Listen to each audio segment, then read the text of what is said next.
Aimez vos ennemis, commande le Christ. Aimez vos ennemis, comme si c'était facile, comme si ça allait de soi. Alors que ce qui va de soi, c'est d'aimer ceux qui nous aiment. Et même cela, ce n'est pas si facile. Alors Jésus se trompe-t-il? Demande-t-il trop? Devons-nous enfin reconnaître enfin que cette histoire de tendre la joue, c'est bien beau, mais qu'il serait temps de cesser d'être naïf et de revenir au monde réel? Ce qui est certain, c'est qu'aimer ceux qui nous font du mal, ce n'est pas humain, c'est divin. C'est précisément ce que fait Dieu.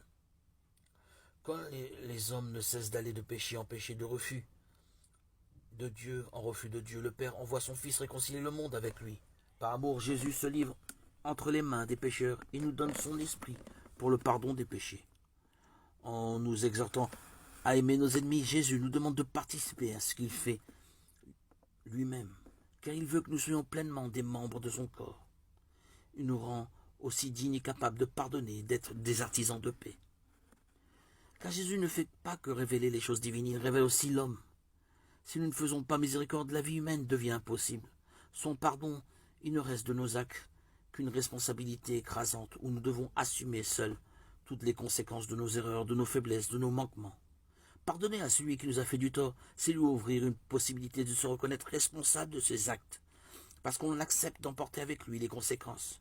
Le pardon est ce qui rend la vie possible. Le pardon rend possible de s'engager librement, car on ne s'engage pas seul.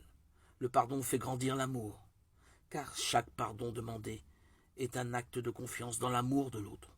Chaque pardon donné est une affirmation que l'amour est plus grand que nos blessures.